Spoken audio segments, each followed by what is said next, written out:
Penglibatan dalam dunia dakwah ini tuan-puan sekalian, bawa ustazah ke banyak tempat, bertemu dengan pelbagai lapisan masyarakat. Dan yang paling utama sekali para jamaah sekalian, ustazah bersyukur kepada Allah sebab Allah kurniakan dalam hati ini rasa kasih sayang dengan para jamaah. Ya, apa yang ustazah nak sampai tuan-puan, itulah yang ustazah nak sampai kat diri sendiri. Ya, kalau ustazah dah pernah masuk lubang tu, ustazah tak nak tuan-puan masuk lubang yang sama. Ustazah nak ambil pengajaran. Jangan masuk lubang yang ustazah pernah jatuh dalam tu. Jangan buat satu benda yang ustazah pernah buat silap dalam hidup ustazah. Ya, sebab tu ustazah sayang tuan-puan sekalian. Dah bagi pantun tadi kan?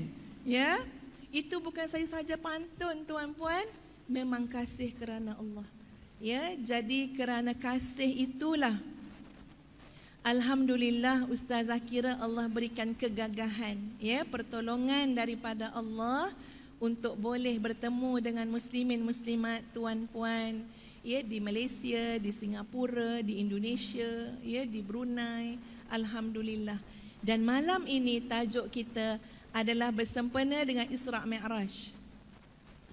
Tapi tajuk dia Masya Allah, ya, ustazah masa baca tajuk tu tuan-puan, Allah, seronok sangat baca tajuk. Ya, sebab tajuk tu pun dah bagi kita satu mesej yang sangat besar, betul kan? Tuan-puan tahu tak tajuk kita malam ni apa dia?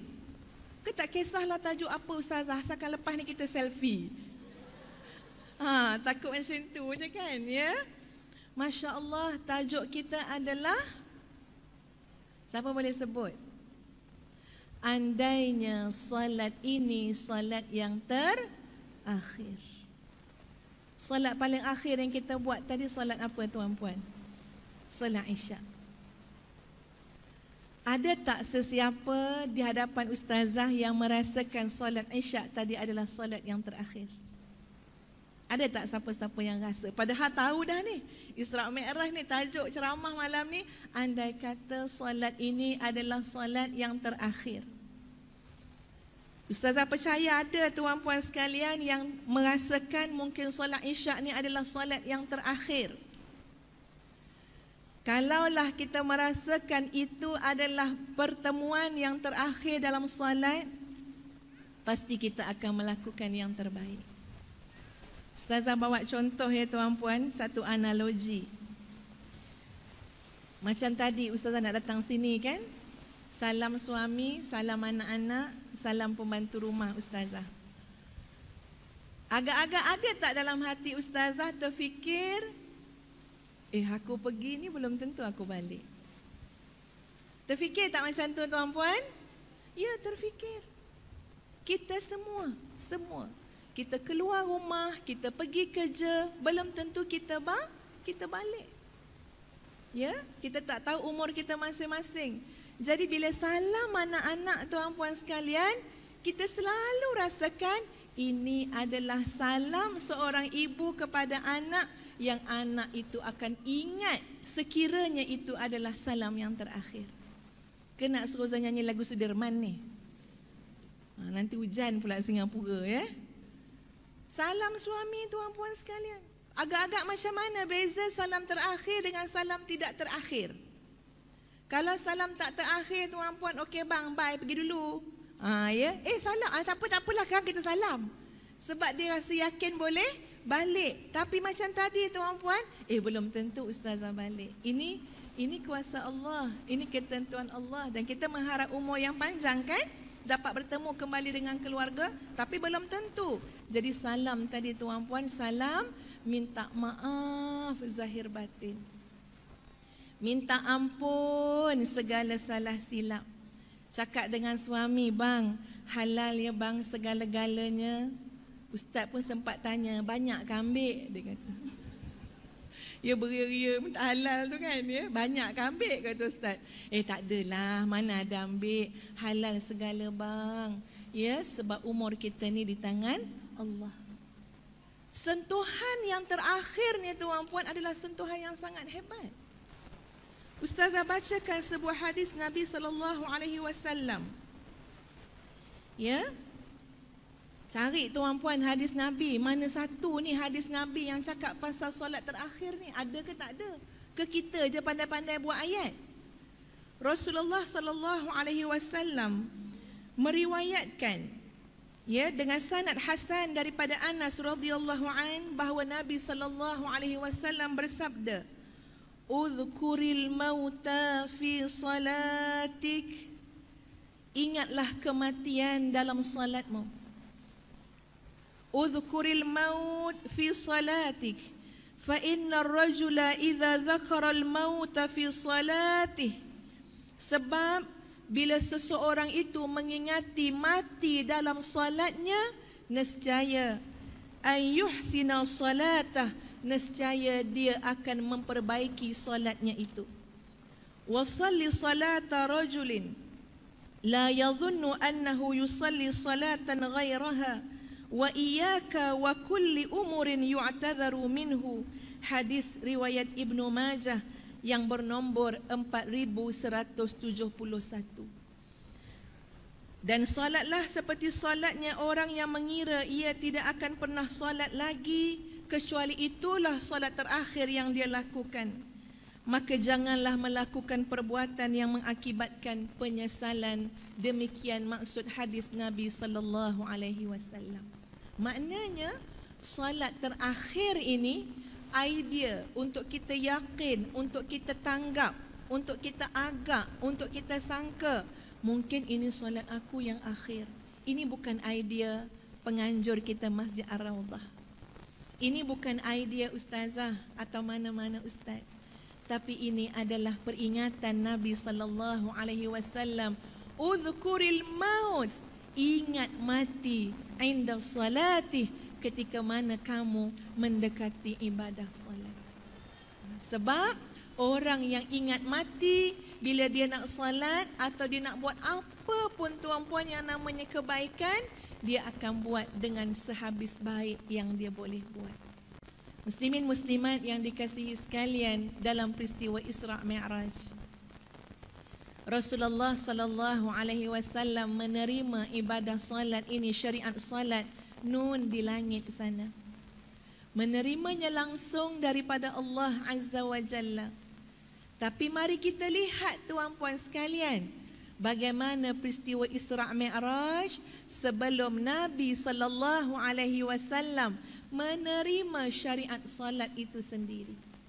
Ya, Nabi pada latar belakang Rasulullah sallallahu alaihi wasallam sedang menghadapi satu tahun yang dinamakan sebagai tahun Amul Huzni.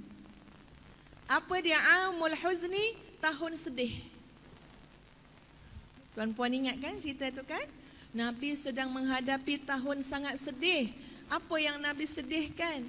Sebagai seorang suami, ya, sebagai seorang anak saudara, sebagai seorang manusia, ya. Nabi juga adalah seorang manusia. Ada perasaan, ada emosi. Nabi amat tersentuh dengan wafatnya Sayyidatuna Khadijah Khuwailid. Sangat tersentuh. Tidak dapat untuk ditidakkan. Tidak dapat untuk dinafikan. Ini adalah seorang isteri yang benar-benar bersama dengan Nabi sallallahu alaihi wasallam ketika susah dan senang. Sehingga kan asalnya senang akhirnya menjadi susah. Sebab bantu perjuangan Nabi sallallahu alaihi wasallam. Kemudian meninggal pula bapa saudara Nabi. Siapa namanya? Abu Talib. Maka itu adalah tahun kesedihan bagi Nabi sallallahu alaihi wasallam. Maka di antara lain tuan-puan sekalian, ibadah salat yang Allah syariatkan kepada Nabi sallallahu alaihi wasallam dan para umatnya, ini juga adalah jawapan untuk semua penyakit-penyakit jiwa, untuk semua keadaan-keadaan jiwa, keresahan, kesedihan, apa lagi? Kemurungan. Tuan-puan, ustazah bercakap tentang statistik yang berlaku di negara Malaysia, di mana pada penggal yang sudah, Ya, sekarang dah bekaslah bekas Menteri Kesihatan. Ya, Datuk S. Subramaniam dalam parlimen telah menyebut bahawa rakyat Malaysia menjelang tahun 2020 akan menghadapi beberapa jenis penyakit. Menjelang tahun 2020, penyakit pertama yang menjadi ancaman, agak-agak penyakit apa tuan-puan? Agak-agak lah. Kalau tanya je dah sakit tu. Kalau tanya je sakit tu. Pergi masuk Johor je tanya sakit apa, sakit tu. Agak-agak sakit apa? Nombor 1. Kencing manis? Tak. Ustazah pun ingat kena kencing manis tau. Ya? Sebab ramai orang kena kencing manis. Tak. Yang pertama adalah sakit jantung. Ya? Dan ustazah percaya ini bukan statistik di Malaysia saja. Tapi Ustazah rasa di dunia. Di dunia. Pertama, sakit jantung. Kedua, kencing manis. Nak juga kencing manis kan ya? Tapi tidak tuan-puan. Ustazah pun nak juga kencing manis tu jadi nombor 2. Tapi tak. Ya? Kanser pun tidak. Darah tinggi? Tak. Gout? Tak. Ya? Jadi yang kedua apa dia? Sakit mental. Sakit jiwa. Masya Allah. Ada kait dengan sakit jantung juga kan? Ya. Sakit-sakit kejiwaan, sakit mental tuan-puan sekalian. Sakit mental bukan gila. Tapi banyak sangat sakit jiwa ni, termasuk anxiety, ya. Kesedihan melampau, kemurungan.